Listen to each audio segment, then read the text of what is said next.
ассалому алайкум дӯстон, хуш омадед ба шабакаи мо. Дар навори имрӯза барои шумо тозатарин ва муҳимтарин хабарҳоро аз ҷаҳони ММО омода кардем ва боварӣ дорем ки навор ба шумо писанд меояд. Барои ҳамин наворро то охир тамошо кунед. Мо бошад оғоз мекунем. Дӯстон, қуръони бепул барои шумо. Барои қуръони бепул ба даст овардан аз ширкати шифофармо доруҳои гиёҳӣ харидорӣ кунед ва онҳо ба шумо қуръон ҳадия мекунанд. Шумо метавонед ки аз ширкати шифофармо ҳама намуд доруҳои гиёҳиро бо нархи дастрас ва сифати олӣ харидорӣ кунед. Доруҳо барои хароб ва фарбеҳшавӣ, барои дарди дил, дарди меъда, пастаҳо барои хунукзадагӣ ва қавӣ кардани мардонагӣ, равғани усма, хилба, равғани сиёҳдона барои ҳамаи дардҳо. Худи ҳозир ба номерҳои дар рӯи экран буда занг зада доруҳои даркории худро бо нархи дастрас харидорӣ кунед ва ҳамин гуна ҳам доруҳои даркории худро дастрас мекунед ва ҳам соҳиби китоби қуръон мешавед.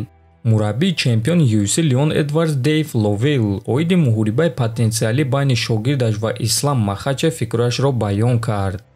оё Ислам Махачев боре ҳам бо чунин рақиби дақиқ ба монанди Леон Эдвардс вохӯрдагӣ ҳаст? Фикр мекунам ки не. Ислам ба Эдвардс чӣ пешниҳод карда метавонад? Леон аз ӯ дида калонтар аст ва daстони дарозтар дорад. Ислам дар ин муҳориба кореро мекунад ки тарафи сахтии ӯст, яъне гӯштин мегирад. аммо шумо танҳо ба рақибони охири Леон назар кунед ки зидди киҳо ӯ ҷангидааст. ӯ 2 маротиба Усманро шикаст дод, Ковингтонро шикаст дод. ҳар дуи онҳо гӯштингир буданд. акнун ӯро муҳориба зидди Билол интизор аст ки ӯ низ гӯштингир аст. исламро аз рӯи зарбазаниаш намешиносанд, ӯро аз рӯи гӯштинаш мешиносанд. лекин одамон намефаҳманд ки Леон доимо гӯштини худро хуб карда истодааст, гуфтааст Ловел.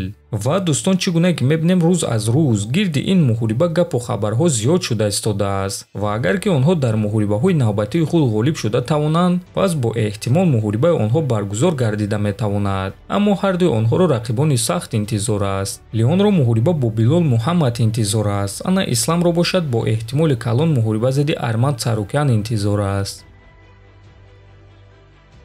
ҷангвари вазни сабук UFC Педи Пимблейд гуфт ки Ислам Махачев сабаб шуд ки Илия Топурия чемпион гардид. Топурия чемпион намешуд агар ки Ислам Махачев намебуд. бахти Илия баландӣ кард ва ӯ дар лаҳзаи даркорӣ бо Волкановский муҳориба гузаронид. Александр ками кам боз 3 моҳи дигар бояд ки истироҳат мекард ва моҳи май бармегашт. ӯ бошад дарҳол баъди чунин нокаути даҳшатовар дар муҳориба зидди Махачев ба муҳориба зидди Топурия баромад, гуфтааст Пимблейд. дӯстон, шумо бо суханҳои Пимблейд розӣ ҳастед ё ба фикри шумо Топурия Волкро дар дигар вақт ҳам шикаст дода метавонист? ногуфта намонад ки худи Педи Пимблейдро аллакай рӯзҳои истироҳатӣ меомадагӣ муҳориба зидди Боби Грин дар турнири UFC 304 интизор аст. варзигари тоҷик ҷангвари вазни 61 килограмми UFC Муин Ғафуров сабаби 2 бохти худро дар ташкилоти UFC гуфт. биёед суханҳои ӯро гӯш мекунем. дар ин рақобат хатои хеле чӣ мегӯянд, аз тарафи секундантҳо, аз тарафи мисол муаллимот чизо шуд ин хатогӣ. лекин дар он ҳашкунҷа ки ман ҳастам, ман фикр мекунам ки ман ин хатогӣ ман наметавонам дар секунданту дар чизоям гӯям, дар муаллиму дар чизоям гӯям ки ваё хато кардан. он хатогӣ ай худ ман ки мисол ма бояд дар он ҷо коре ки худам мекардам, бо аввал ҳаваи корро мекардам, баъд ба тавсияҳои онҳо гӯш медодед. бале. ба фикри шумо яъне чӣ тавсияи нодурусте пешниҳод кардан онҳо ба шумо? фикр мекунам ки ҳамо хеш шуду, бале уже ӯ чизе ки рафт варо мо уже мепӯшонем, иншаллоҳ ҳаракат мекунем ки чизои нав пӯшем.